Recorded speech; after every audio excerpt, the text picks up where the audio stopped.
Start now? Yeah. Okay. Good afternoon. I'm Sarmishta. I will going to present along with my friend Chris on the Uchimura Kanzo, who is a Japanese theologian. So I'll just focus on the life of Uchimura Kanzo, and the Chris will be going to focus on these theology portions. So beginning with his life. Okay, next slide.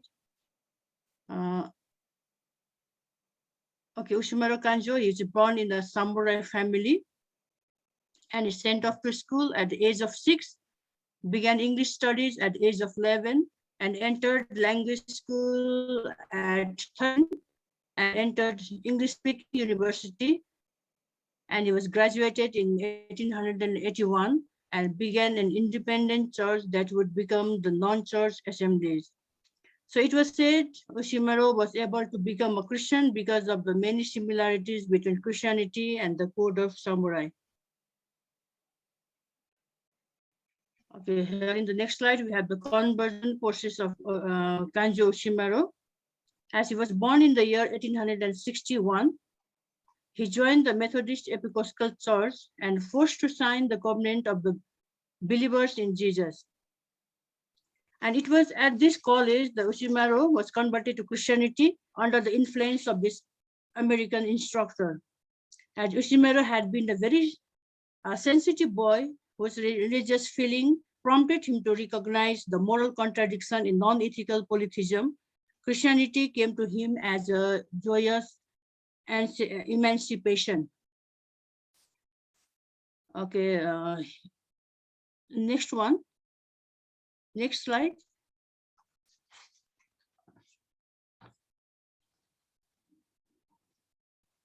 Okay, this is the conversion process of Kanzo Uchimura.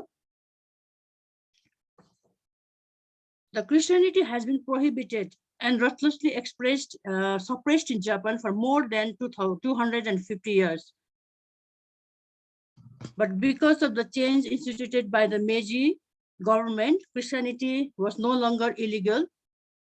If he had confessed acceptance of Christ as Savior as little as 10 years earlier, Kanzo and his friends would have faced the death penalty under the former government.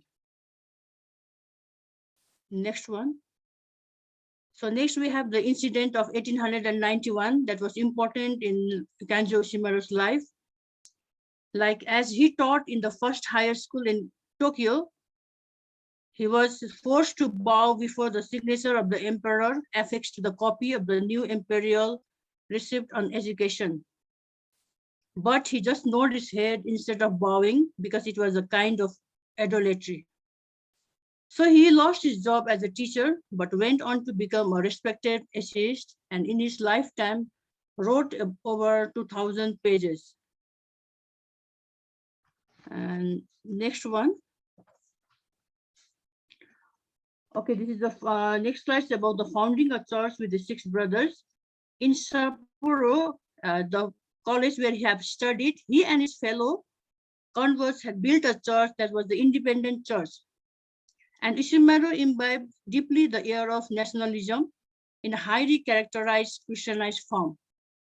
And he saw it as a more complete Lutheran Reformation and abolished liturgy, traditions, and practice of the Western and historical church, and discipleship and leadership skills were emphasized. He took turns around the gathering, and they were not loyal to a particular denomination. And they strip off all this foreignness, priests, rituals, and make it Japanese as possible. So last one we have is the significance. His significance as he was a very Christian thinker. He has contextualized Christianity in Japan, and he wanted to keep being Japanese while being a Christian. And his famous quotation like, "For us, there is only 2 lovely names in heaven and the earth. One is Jesus and other is Japan. We are ready to sacrifice our lives for these 2 lovely names." And he started the non-church movement, and he's a prolific author and teacher. His teaching endured and influenced Christianity in Japan.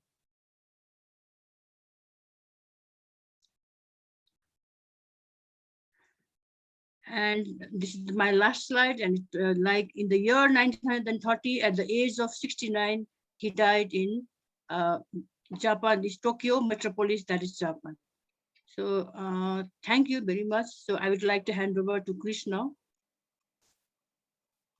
So I'd like to focus a little more on Kanzo's theology, and a lot of it is around this idea of Jesus in Japan. Um, he was famous for the non-church movement, and the idea was that it would be a church for the churchless, and it was established in 1882, the independent church, not the movement yet. So when Kanzo he visits America, he becomes really skeptical of how Christianity is practiced.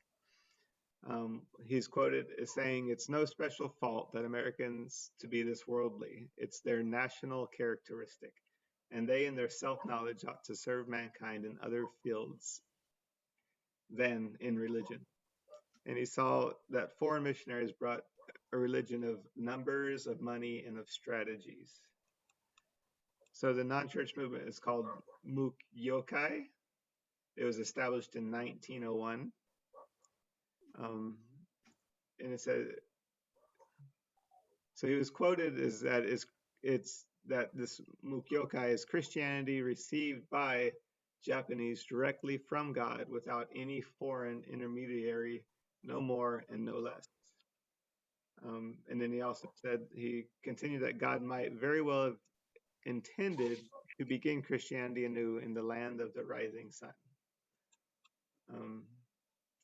He's quoted saying the most important reason we believe in Christianity was that we believed it was the only capability which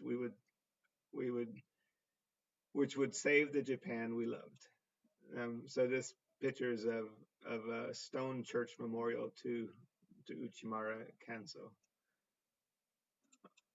So his quote on his grave says, "I for Japan, Japan for the world for Christ, and all for God." So there were some questionable practices within this within the movement Mukyokai. Some said it was a little too nationalistic. It was questionable that they said there was no need for baptism or communion.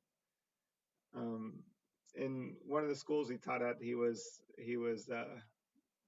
criticized because he was inviting Buddhist monks and Shinto priests into a high school to teach the students, which he was fired for. And then is also questionable of throwing out all outside traditions and even long-standing historical church views. It said he only clung to the Apostles' Creed and Dr. Clark's Covenant of Believers in Jesus. Some of those non-church views included no clergy. They took turns teaching, preaching. There was no baptism, no communion, no church rituals or traditions, no church membership, no tithing, no denominations, and no ecclesiology. In Mukyokai today, it's believed that there's only 35,000 people spread between Japan, Taiwan, and Korea. So maybe that makes up 2 to 3% of all the Christians in Japan, which the percentage of Christians in Japan is only I think 0.5%. And it's considered a cult by the mainstream church, maybe because of the non-church views that I mentioned earlier. So that's our presentation of Kanzo, and here's some of the bibliography that we used. So thank you guys for listening, and that is it.